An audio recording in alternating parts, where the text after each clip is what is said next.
Viewers, क्या मंगल ग्रह पर लाइफ मौजूद है? ये एस्ट्रोनॉट्स इसी बात का पता लगाने के लिए मंगल ग्रह पर जाते हैं, लेकिन उन लोगों को इस बारे में क्या पता था कि स्पेस में उनके लिए एक बहुत ही खतरनाक क्रिएचर इंतजार कर रहा है। पर क्या वो उस खतरनाक एलियन क्रिएचर से बच पाएंगे? ये तो देख कर ही पता करना पड़ेगा। कहानी की शुरुआत में हमें 6 एस्ट्रोनॉट को दिखाया जाता है जो स्पेस में एक मिशन करने आए थे। दरअसल उन्हें मंगल ग्रह की जाँच करनी थी कि वहाँ पर जीवन है भी कि नहीं। और अब वो सब काफी ट्रेवल करने के बाद मंगल ग्रह के पास पहुँच जाते हैं। उन लोगों ने अपना एक कैप्सूल मंगल ग्रह पर भेजा था ताकि वो मंगल ग्रह की मिट्टी को कलेक्ट करके उनके पास लेकर आ जाए, पर वो कैप्सूल तो एकदम से आउट ऑफ कंट्रोल हो गया था। लेकिन अब उन्हें कैसे भी करके उस कैप्सूल को रोकना ही पड़ेगा, नहीं तो उनका पूरा एक्सपेरिमेंट बर्बाद हो जाएगा। इसीलिए रोरी नाम का एक एस्ट्रोनॉट उस कैप्सूल को बाहर से पकड़ने जाता है और लकीली वो कैप्सूल को स्टेबलाइज करने में कामयाब भी हो गया था। इस बात से सारे एस्ट्रोनॉट काफी खुश हो जाते हैं क्योंकि अब उनके पास मंगल ग्रह की मिट्टी थी। इसके बाद उन लोगों ने मंगल ग्रह की मिट्टी पर एक्सपेरिमेंट करना स्टार्ट कर दिया था कि उन्हें उसके अंदर एक छोटा सा बैक्टीरिया मिलता है जो कि सिर्फ एक कोशिका से बना था, यानी कि मंगल ग्रह की मिट्टी में जीवन मौजूद है। लेकिन जब वो सब उस बैक्टीरिया को नोटिस करते हैं तो वो हिल डुल नहीं रहा था और शायद से वो बैक्टीरिया मर चुका था। लेकिन जब एक एस्ट्रोनॉट जिनका नाम डॉक्टर यू था वो उस चैम्बर में जिसमें वो बैक्टीरिया रखा गया था वहाँ से ऑक्सीजन निकालना स्टार्ट कर देते हैं। ये करते ही वो छोटा सा बैक्टीरिया मूव होने लगता है, यानी कि ये छोटा सा बैक्टीरिया ऑक्सीजन में जिंदा नहीं रह सकता और इससे कुछ दूसरा ही एनवायरनमेंट चाहिए था जिंदा रहने के लिए। उन सभी लोगों ने उन छोटे से बैक्टीरिया का नाम केल्विन रखा था, जैसे कि वो उनका कोई पेट हो। लेकिन ये उनकी सबसे बड़ी गलती थी क्योंकि उन्हें नहीं पता था कि ये बैक्टीरिया उनके लिए कितना खतरनाक हो सकता था। और अब जैसे जैसे दिन बीतते जा रहे थे केल्विन काफी ज्यादा बड़ा होता जा रहा था। उसके बॉडी में अब मल्टीपल सेल्स आ गए थे और अब उसका नर्वस सिस्टम भी जनरेट होने लगा था, जैसे कि वो पूरा का पूरा कोई एनिमल हो। उसके पास थिंकिंग एबिलिटीज भी आ गई थी। जब डॉक्टर यू केल्विन के सामने अपना हाथ बढ़ाते हैं तब वो लिटरली उनकी उंगलियों को सेंस करके उसके हिसाब से रिस्पॉन्स कर रहा था। और ये सारी चीजें किसी चमत्कार से कम नहीं थी। एक दिन जिस चैम्बर में केल्विन को रखा गया था वहाँ का इन्वायरमेंट अचानक से चेंज हो जाता है और केल्विन तो अब एकदम से रुक गया था। उसके बॉडी में तो कोई भी मूवमेंट ही नहीं हो रही थी। इसीलिए डॉक्टर यू डिसाइड करते हैं कि वो केल्विन को थोड़ा सा इलेक्ट्रिक शॉक देंगे। और जैसे ही डॉक्टर यू केल्विन को शॉक देते हैं वो तुरंत एक्टिवेट हो जाता है। उस छोटे से क्रिएचर ने तो अब डॉक्टर यू का पूरा हाथ ही पकड़ लिया था।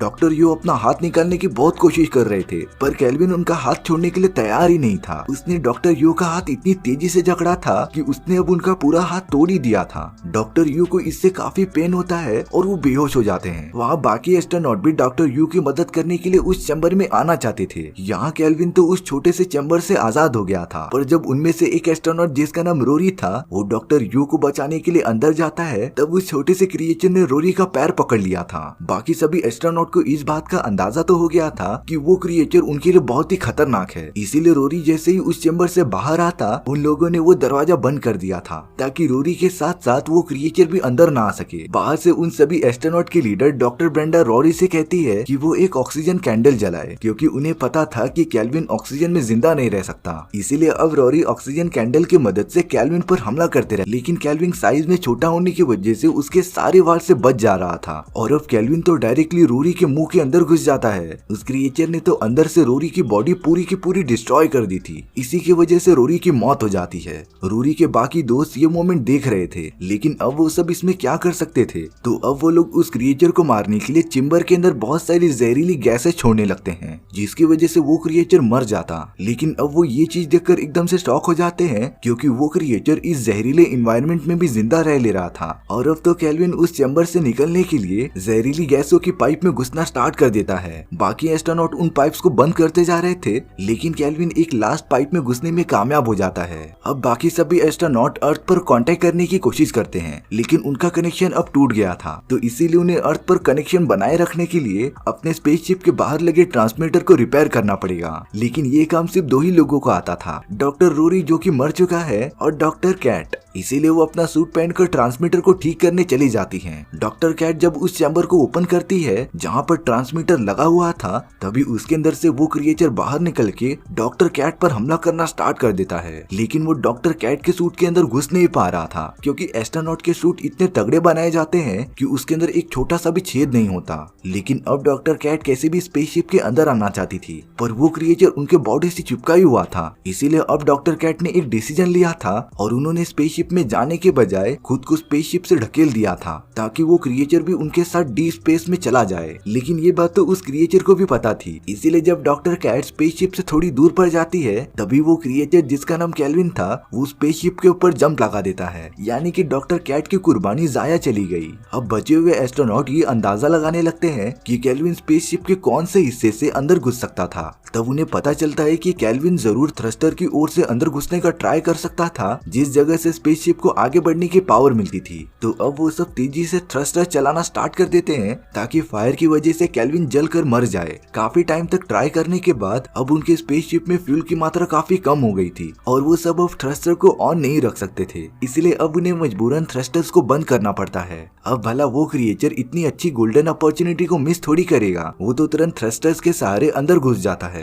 वो सारे एस्ट्रोनॉट अपने आप को बचाने के लिए एक चैम्बर में खुद को बंद कर देते हैं। उन्हें लग रहा था कि वो क्रिएचर अब अंदर नहीं घुस पाएगा, लेकिन ये उनकी गलतफहमी थी। तभी डॉक्टर यू को अचानक हार्ट अटैक आने लगता है और वो बहुत ही ज्यादा कमजोर हो गए थे। जब बाकी एस्ट्रोनॉट उनके बॉडी को चेक करते हैं तब डॉक्टर यू के पैर को वही क्रिएचर खा रहा था। सभी काफी डर गए थे। दरअसल डॉक्टर यू के पैर एकदम से पैरालाइज हो गए थे, इसीलिए उन्हें जरा सा भी दर्द नहीं हो रहा था। पर अब तो केल्विन ने उनका पूरा पैर खा लिया था, जिसकी वजह से हार्ट अटैक आने से डॉक्टर यू की मौत हो जाती है। डॉक्टर डेविड और डॉक्टर ब्रेंडा वहाँ से भागना स्टार्ट कर देते हैं और केल्विन उनका लगातार पीछा करते रहता है। उन दोनों ने एक चैम्बर में आकर वहाँ का दरवाजा बंद कर दिया था और एक एस्ट्रोनॉट जिसका नाम डॉक्टर शॉ था वो खुद को बचाने के लिए एक कैप्सूल के अंदर चले गए थे और उस कैप्सूल को वो क्रिएचर तोड़कर अंदर नहीं जा सकता था। इस पोजीशन से हमें ये देखने मिलता है कि वो क्रिएचर कितना बड़ा हो चुका था। उसके बॉडी की सारी कोशिकाएं काफी ज्यादा बड़ी हो चुकी थी और अब वो क्रिएचर वहाँ से चला गया था। और अब डॉक्टर ब्रेंडा और डॉक्टर डेविड उस क्रिएचर को स्पेसशिप में ट्रैक कर पा रहे थे, क्योंकि जब उस क्रिएचर ने डॉक्टर यू का पैर को खाया था तब उसने गलती से ट्रैकर को भी खा लिया था। और अब वो दोनों मिलकर एक प्लान बनाते हैं। उन्होंने एक चैम्बर में डॉक्टर यू की बॉडी रख दी थी और सारे दरवाजे ओपन कर दिए थे, जिससे कि वो खतरनाक क्रिएचर उस चैम्बर में आकर डॉक्टर यू के बॉडी को खाने लगा था। तभी मौका देखकर डॉक्टर डेविड ने उस चैम्बर को बंद कर दिया था, जिससे कि अब वो क्रिएचर बाहर ना निकल सके। उन दोनों ने तो उस चैम्बर में से ऑक्सीजन निकालना स्टार्ट कर दिया था। तभी वो सब बाहर देखते हैं कि अर्थ की ओर से एक रेस्क्यू स्पेसशिप उनके तरफ बढ़ रहा है, लेकिन वो उन्हें बचाने के लिए नहीं बल्कि अर्थ से दूर करने के लिए आ रहा था, क्योंकि अब अर्थ के लोगों को भी इस बारे में पता चल गया है कि उन एस्ट्रोनॉट के स्पेसशिप में एक बहुत ही खतरनाक क्रिएचर है और अगर वो गलती से भी पृथ्वी पर आ गया तो पता नहीं वो क्रिएचर किस टाइप की तबाही मचाएगा। यहाँ डॉक्टर साहब जो एक कैप्सूल में छुपे हुए थे वो उस रेस्क्यू शिप को देखकर उसका दरवाजा खोलने चले जाते हैं, लेकिन अब उस क्रिएचर ने डॉक्टर यू को पकड़ लिया था। मतलब कि अब डॉक्टर शाह बचने नहीं वाले थे। यहाँ पर जब रेस्क्यू शिप उनके स्पेसशिप से जुड़ने जा रही थी तब उनका एक्सीडेंट हो जाता है और वो पूरी जगह डिस्ट्रॉय होना स्टार्ट हो गई थी। मतलब कि अब पूरे स्पेसशिप में सिर्फ डॉक्टर डेविड और डॉक्टर ब्रेंडा बचे थे। इसीलिए अब डॉक्टर डेविड ब्रेंडा से कहता है कि उनके स्पेसशिप में अब 2 ही स्पेस कैप्सूल बाकी हैं। तो अब वो ब्रेंडा को एक प्लान बताता है जिसमें कि ब्रेंडा एक कैप्सूल में बैठकर पृथ्वी की ओर चली जाएगी और एक कैप्सूल में डॉक्टर डेविड उस क्रिएचर को लेकर दूर कहीं स्पेस में चले जाएंगे। लेकिन डॉक्टर ब्रेंडा ये सारी चीजें कैसे होने देती, क्योंकि इस प्लान में डेविड तो मर जाएगा। पर अब उनके पास इसके अलावा और कोई प्लान बचा ही नहीं था और अब वो दोनों एक एक कैप्सूल में बैठ जाते हैं। डेविड ने अपने कैप्सूल का दरवाजा खुला ही रखा था ताकि वो क्रिएचर उनके कैप्सूल में आ जाए, और जब वो वहाँ पर आता है तब डेविड ने कैप्सूल को बंद कर दिया था। वो क्रिएचर तो उनके पूरे बॉडी पर हमला करना स्टार्ट कर देता है। यहाँ पर डॉक्टर ब्रेंडा एक दूसरे कैप्सूल के अंदर होती है और उन्होंने अर्थ वालों के लिए एक मैसेज रिकॉर्ड किया था जिसमें कि वो उस क्रिएचर के बारे में बता रही थी कि कैसे उसने सभी एस्ट्रोनॉट्स को मार दिया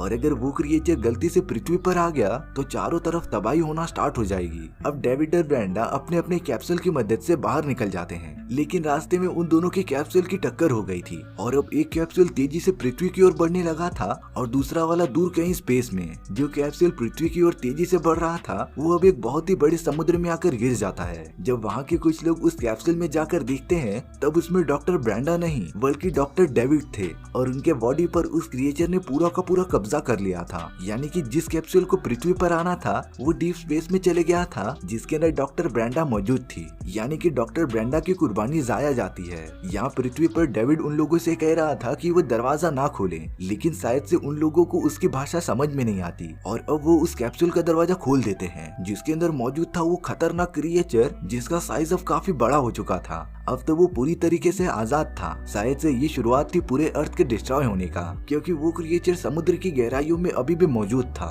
लेकिन आपको क्या लगता है कि ये क्रिएचर जिंदा रहेगा या फिर अर्थ के एनवायरनमेंट में मारा जाएगा? इस बारे में कमेंट सेक्शन में बता देना। और अगर आपको मेरा एक्सप्लेनेशन 1% भी अच्छा लगा होगा ना, तो वीडियो को लाइक एंड चैनल को सब्सक्राइब जरूर कर देना, क्योंकि सच में इससे मुझे काफी ज्यादा मोटिवेशन मिलता है आपके लिए इसी तरीके की मजेदार स्टोरीज ढूंढ कर लाने के लिए। तो मिलते हैं नेक्स्ट वीडियो में। Bye bye.